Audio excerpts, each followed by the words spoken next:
Hey guys, WhatsApp. तो क्या हाल चाल है आप सबके। दोस्तों, आज मैं आपको एक ऐसी कहानी सुनाने जा रहा हूं जो सुनकर आप कभी भी रात के अंधेरे में किसी अनजान जंगल में जाने की हिम्मत नहीं करोगे। ये कहानी है राजू नाम के एक साधारण किसान की, जिसकी बेटी को एक भयानक बीमारी ने जकड़ लिया था। उसे बचाने के लिए उसे एक विशेष जड़ी बूटी चाहिए थी जो सिर्फ देवगढ़ नाम के एक रहस्यमयी गांव में मिलती थी। लेकिन उस गांव तक पहुंचने का रास्ता काले वन के अभिशप्त जंगल से होकर जाता था। एक ऐसा जंगल जहां रात होते ही एक नरभक्षी राक्षस भटकता है। तो दोस्तों, fasten up your seat belt. आज की कहानी डरावनी भी है, खौफनाक भी है, और सबसे बड़ी बात, इसका अंत आपको सोचने पर मजबूर कर देगा। चलिए शुरू करते हैं। गर्मी का मौसम था। इतनी गर्मी कि दिन में बाहर निकलना मुश्किल हो गया था। कस्बे के लोग राहत की तलाश में अक्सर आनंद की टपरी पर आकर बैठ जाते थे, क्योंकि उसके आसपास अपेक्षाकृत ठंडक रहती थी।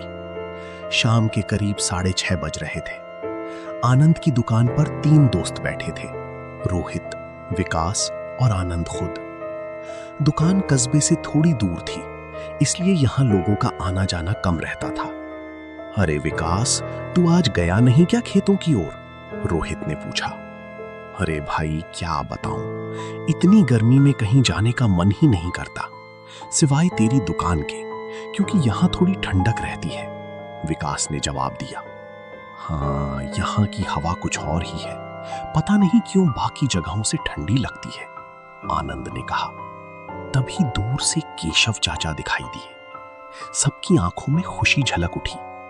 केशव चाचा अपनी भूत प्रेत की कहानियों के लिए मशहूर थे। अरे चाचा, इतनी देर क्यों हो गई आपको आने में? रोहित ने कहा।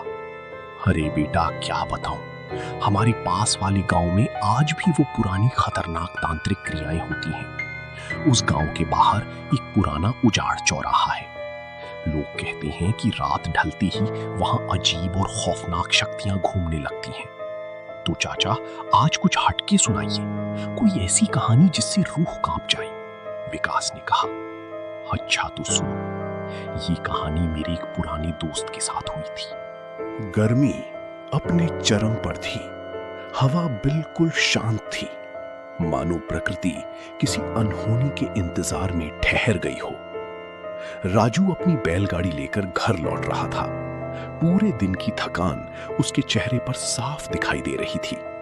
पर जैसे ही वो अपने घर के पास पहुंचा, उसके कदम अचानक धीमे पड़ गए। उसकी पत्नी दरवाजे पर खड़ी थी।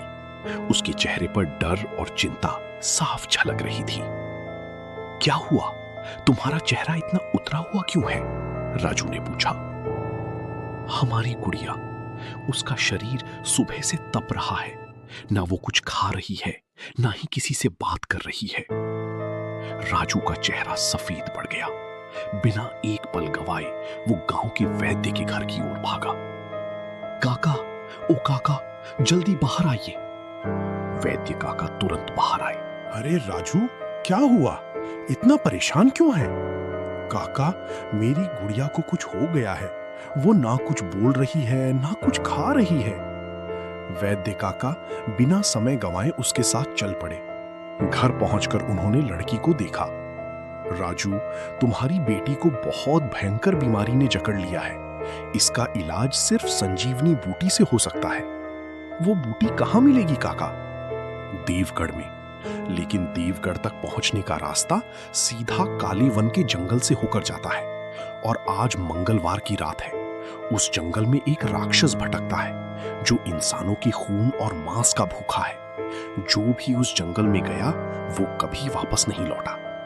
काका, मैं अपनी बेटी के लिए अपनी जान भी दांव पर लगा सकता हूं, बस मुझे रास्ता बताइए। यहां से लगभग 6 कोस दूर तुम्हें एक पुराना काली मंदिर दिखाई देगा। उसी मंदिर के पीछे से काले वन शुरू होता है। लेकिन याद रखना, वो जंगल साधारण नहीं है। वो एक माया जाल है जहां इंसान अपनी ही आंखों और दिमाग पर भरोसा खो बैठता है। तुम्हें हर कदम पर अपने हौसले और विश्वास को मजबूत रखना होगा। और सुन, अगर सूरज निकलने से पहले संजीवनी बूटी नहीं मिली तो बहुत बड़ा अनर्थ हो जाएगा। राजू ने अपनी बेटी को एक आखिरी बार देखा, फिर अपनी बैलगाड़ी लेकर देवगढ़ की ओर निकल पड़ा। रात की 8 बज चुके थे। चारों तरफ घना अंधेरा फैल चुका था।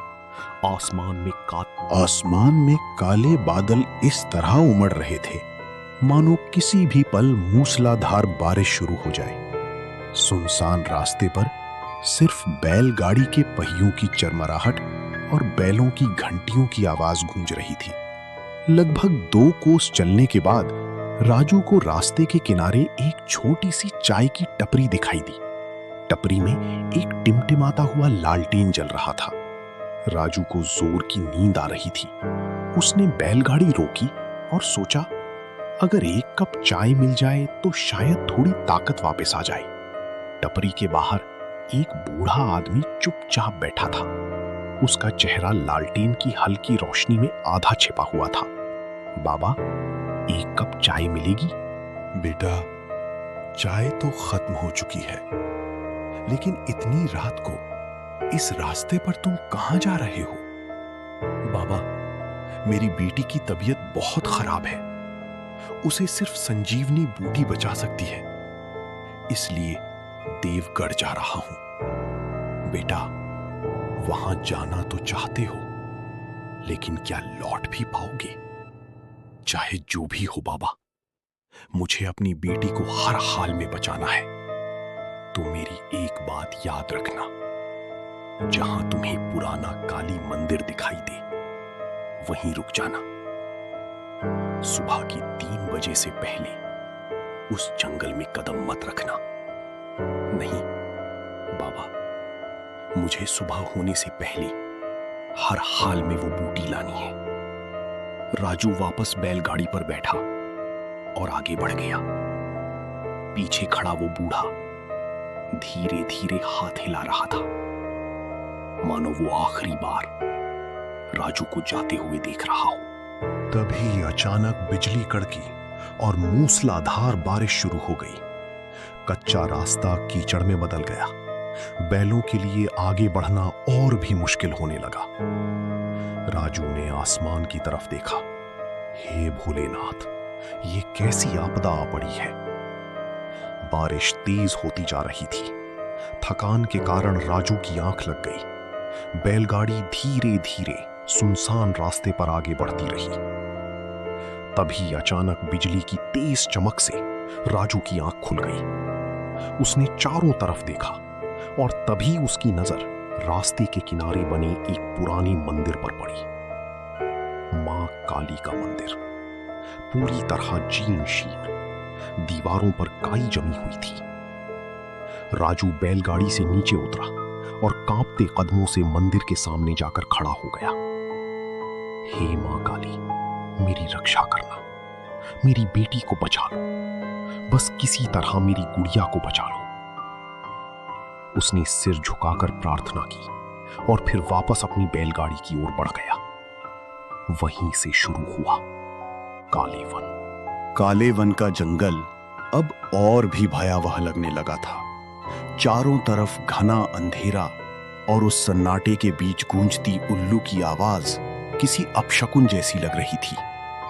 तभी अचानक बैलगाड़ी कीचड़ में धंस गई। बैल पूरी ताकत लगाकर खींचने लगे, पर गाड़ी अपनी जगह से 1 इंच भी नहीं हिली।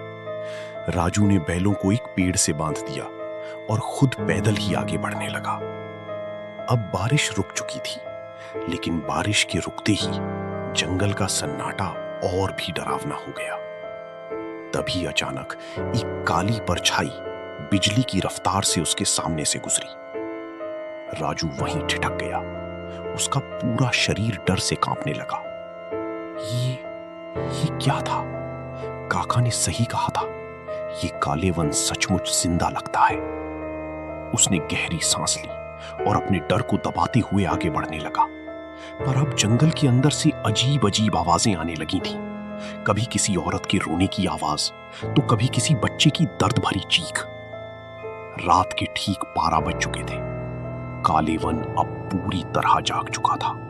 तभी राजू की नजर एक विशाल पेड़ के नीचे खड़ी एक काली परछाई पर पड़ी। उसके लंबे लंबे बाल जमीन को छू रहे थे। उसका शरीर बिल्कुल स्थिर था, मानो वो राजू का इंतजार कर रही हो। उसके चारों तरफ सड़ी हुई लाश जैसी भयानक बदबू फैली हुई थी। राजू डर के मारे वहीं रुक गया। तभी वो काली परछाई धीरे धीरे अपना सिर उठाने लगी। राजू ने पूरी जान लगाकर वहां से भागना शुरू कर दिया, लेकिन अगले ही पल वो परछाई अचानक उसके सामने आकर खड़ी हो गई। कहां भाग रहे हो? मैं जानती हूं तुम किस लिए मेरे जंगल में आए हो। मुझे जाने दो, मेरी बेटी बहुत बीमार है। कभी कोई अपने शिकार को जाने देता है क्या? राजू का खून सूख गया। तभी अचानक पीछे से एक आवाज गूंजी, उसकी पत्नी की आवाज। कैसे बाप हो तुम जो अपनी बेटी के लिए एक बूटी भी नहीं ला पाए? राजू घबराकर पीछे मुड़ा। वहां कोई नहीं था, सिर्फ अंधेरा और सन्नाटा। राजू समझ गया ये जंगल उसके मन और डर के साथ खेल रहा है। उसने अपनी मुट्ठियां भींच ली। उसकी आंखों में अब डर नहीं, बल्कि अपनी बेटी को बचाने की जिद दिख रही थी। नहीं, मैं इसे हार नहीं मान सकता। अगर इस दुनिया में बुरी शक्तियां हैं, तो अच्छी शक्तियां भी जरूर होंगी। इतना सोचकर राजू वहीं जमीन पर बैठ गया। उसने आंखें बंद की और पूरी श्रद्धा से मां काली का मंत्र जपने लगा। जैसे ही उसके होठों से मंत्र निकलने लगे, वो काली परछाई जोर जोर से चीखने लगी, बंद करो, ये बंद करो, मुझे दर्द हो रहा है। लेकिन राजू ने मंत्र पढ़ना बंद नहीं किया। उसकी आवाज और तेज होती गई। तेज हवा चलने लगी, पेड़ जोर जोर से हिलने लगे और अगले ही पल वो भयानक राक्षस चीखती हुई गायब हो गया। पूरा काले वन एकदम शांत हो गया। राजू ने बिना एक पल गवाए देवगढ़ की ओर दौड़ लगा दी। लगभग आधे घंटे बाद वो देवगढ़ पहुंच गया, पर गांव का नजारा बेहद अजीब था। पूरा गांव सुनसान पड़ा था। न कहीं कोई इंसान दिखाई दे रहा था, ना ही किसी घर से रोशनी आ रही थी। तभी राजू की नजर गांव के बीचों बीच खड़े एक विशाल पेड़ पर पड़ी। वो पेड़ अंधेरे में हल्की हरी रोशनी से चमक रहा था। उसकी शाखाओं से अजीब सी ऊर्जा निकल रही थी। राजू समझ गया, यही संजीवनी बूटी का पेड़ है। वो तेजी से उस पेड़ के पास गया और कांपते हाथों से संजीवनी बूटी तोड़ ली। राजू ने एक पल भी देर नहीं की। वो तुरंत वहां से भागा और पूरी रात सफर करने के बाद आखिरकार अपने गांव वापस लौट आया। सुबह की पहली किरण फैल रही थी जब राजू अपने घर के अंदर दाखिल हुआ। उसकी पत्नी बिस्तर के पास बैठी रो रही थी। राजू ने बूटी वैद्य को दी। वैद्य ने उसे पीसकर लड़की को पिलाया। धीरे धीरे लड़की की आंखें खुली, उसका बुखार उतरने लगा। राजू की आंखों से आंसू बह निकले। तो दोस्तों, ये थी कहानी काले वन का राक्षस। वो जंगल जहां से कोई लौटता नहीं।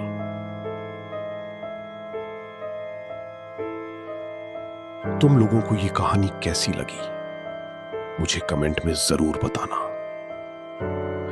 और हां, अगर कभी तुम किसी अनजान जंगल में रात को जाओ, तो बिना हिम्मत के कदम मत रखना, क्योंकि हो सकता है वहां कोई तुम्हारा ही इंतजार कर रहा हो। That's it for today। मैं हूं जीडी और ये थी काले वन का राक्षस। फिर मिलते हैं किसी और कहानी के साथ। तब तक के लिए अपनों का ख्याल रखना। जय हिंद।